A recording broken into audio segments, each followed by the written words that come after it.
guys, so on the first Maintenance Monday, I'm going to talk about something that gets overlooked and is a really easy thing to change, and something you can keep your eye on, or should keep your eye on, because it does fail, and that is the heat exchanger, or rad cap as it were.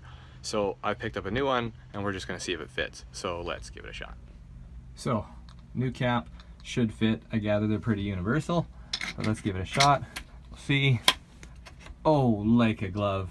And now we're not going to lose any excess heat, steam, or pressure. Well, pressure we're supposed to lose. So yeah, easy Maintenance Monday.